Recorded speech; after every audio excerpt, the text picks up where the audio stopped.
రైట్గా BRS party working president KTR Jagtial Jeevan Reddy ఇంటికి పోయినటువంటి కొన్ని దృశ్యాలు మన దగ్గర ఉన్నాయి. ఆ వీడియోలు కూడా స్క్రీన్ పైన ఒకసారి మీరు చూసేటువంటి కార్యక్రమం చేయండి.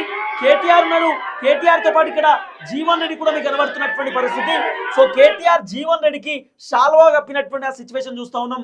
బొకే ఇచ్చినటువంటి సిచ్యువేషన్, కేటీఆర్ జీవన్ రెడ్డిని హగ్ చేసుకున్నటువంటి ఆ సిచ్యువేషన్ కూడా మనం చూస్తా ఉన్నాం. వెనకాల పాడి కౌశిక్ రెడ్డి బీఆర్ఎస్ పార్టీకి సంబంధించిన లీడర్లు, అలాగే ఆ గంగుల కమలాకర్ని కూడా మనం చూస్తున్నటువంటి పరిస్థితి. అయితే జీవన్ రెడ్డిని బీఆర్ఎస్ లోకి తీసుకుందామా అనే ఆలోచన చేస్తున్నప్పుడు కొంతమంది బీఆర్ఎస్ పార్టీ లీడర్లు అబ్జెక్షన్ చేసిరట. లేదు లేదు, జీవన్ రెడ్డి రావడానికి వీల్లేదు, జీవన్ రెడ్డి మా పైన విమర్శలు చేసిండు అని చెప్పి కొంతమంది లీడర్లు, అంటే గంగుల కమలాకర్ అయినా లేకపోతే అక్కడ ఉన్నటువంటి బీఆర్ఎస్ పార్టీ లీడర్లు కౌశిక్ రెడ్డి అయినా కొంత అబ్జెక్షన్ తెలిపితే కేసీఆర్ చెప్పినారు నో అబ్జెక్షన్స్, లేదు అట్లా లేదు, 100% ఆయన రావాల్సిందే, అబ్జెక్షన్ తెలిపొద్దు, ఎవరు కూడా అడ్డుకునే ప్రయత్నం చేయొద్దు, రాజకీయాలలో శాశ్వతంగా మిత్రులు ఉండరు, శత్రువులు ఉండరు, విమర్శలు ప్రతి విమర్శలు ఉంటాయి, దాన్ని మీరు పట్టించుకోవద్దు, పార్టీ మైలేజ్ పెరగాలి, బీఆర్ఎస్ అధికారంలోకి రావాలంటే జీవన్ రెడ్డి లాంటి కీలకమైనటువంటి లీడర్లు బీఆర్ఎస్ పార్టీలోకి రావాల్సిందే. ఈరోజు జగిత్యాలో సంజయ్ కుమార్ అనేటటువంటి ఎమ్మెల్యే బీఆర్ఎస్ పార్టీ నుండి గెలిచి కాంగ్రెస్ పార్టీలోకి పోయిండు.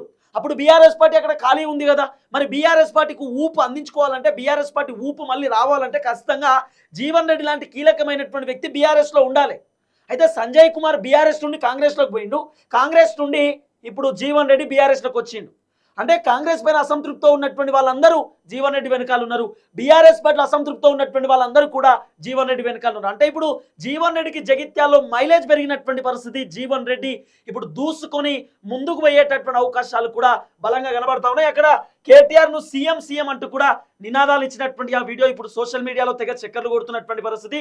కేటీఆర్ తో పాటు బీఆర్ఎస్ పార్టీకి సంబంధించిన చాలా మంది లీడర్లు జీవన్ రెడ్డి ఇంటికి పోయేటటువంటి కార్యక్రమం చేశారు. దాదాపు 10,000 మంది జనం జీవన్ రెడ్డికి సంబంధించిన ఇంటి ముందు ఉన్నటువంటి పరిస్థితి, మొత్తం రోడ్ అంతా కూడా కిక్కిరిసిపోయినటువంటి సిచ్యువేషన్ కూడా కనబడతా ఉంది. సో బీఆర్ఎస్ పార్టీలో చాలా మంది పోయిర్రు.